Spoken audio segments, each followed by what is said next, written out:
오늘은 박근혜 대통령의 탄핵과 황교안 국무총리의 운세가 어떤 관계에 있는지 사주 명리학적인 측면에서 살펴보겠습니다. 처음에 황교안 대표의 사주를 분석하다가 좀 의외였던 점이 뭐냐면 원국에 관성이 없고 상관이 상당히 강하다는 것이었습니다. 오랜 공직 생활을 하면서 상명하복의 조직 생활에 상당히 잘 적응한 분이시고 언행에 절제와 기품이 있어서 관성과 인성이 발달한 분이라고 느꼈기 때문입니다. 하지만 막상 사주를 보니 상관이 발달한 분이었고 또한 인성이 적절히 상관을 제어하고 있어서 할 말은 하면서도 상당히 절제되고 단정한 모습을 보이는 것이 이해가 되게 되었습니다. 한편 이분이 무술대운, 즉 식상용신대운에 크게 출세를 하여 장관과 국무총리, 대통령 권한대행까지 하게 되었는데 그것이 이분 개인에게는 영광이었지만 윗사람에게는 안 좋은 영향을 미칠 수 있었다는 것을 발견하였습니다. 황교안 대표는 상관이 용신이고 강합니다. 게다가 대운마저 상관입니다. 상관이 강하면 관성을 치기 마련이고 또 관성은 윗사람을 의미합니다. 상관이 용신이어서 자기의 운은 쭉쭉 뻗어나가지만 그런 만큼 자기의 윗사람마저 치고 자기가 그 자리에 앉을 수도 있는 그런 운의 흐름을 타고 있었다는 것을 보고 좀 놀랐습니다. 표면적으로는 탄핵이 시위와 국회의원들 때문이었지만 내면적으로는 상사와 부하 사이에 보이지 않는 사주 운세의 영향도 있었다는 것을 알게 되었습니다. 황교안 국무총리는 원국에 관성이 없으므로 윗사람을 위해서 봉사하고 헌신하고 희생하는 스타일은 아닙니다.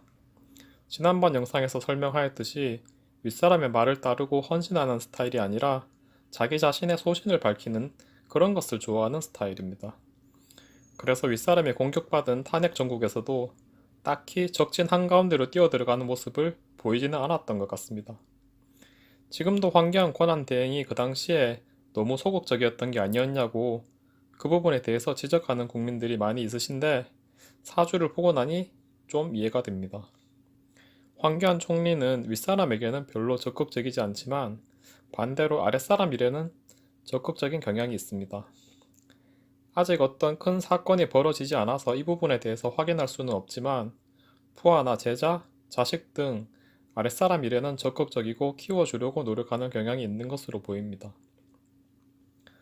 공교롭게도 박근혜 대통령의 사주는 식상이 관성을 공격하여 관직이 위협을 받는 구조인데 마침 2016년 당시에 대운과 세운에서 식상의 운이 겹치고 있었습니다.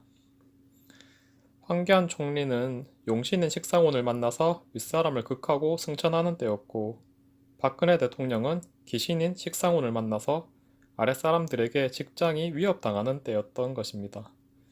이러한 사주운의 작용이 겹치면서 본인들의 의도와는 관계없이 황교안 총리는 권한대행이 되었고 박근혜 대통령은 자리를 잃게 되었던 것으로 보입니다.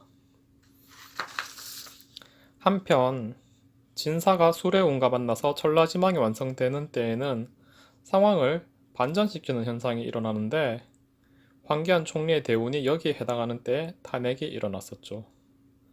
지나고 나서 보니 사주와 궁합도 그때의 상황에 일어나게 된 한 요소가 되었음을 깨닫게 됩니다. 사주 명리를 무시하려고 해도 가끔씩 보면 무섭도록 맞아떨어질 때가 있어서 계속 공부하게 됩니다. 오늘은 여기까지입니다.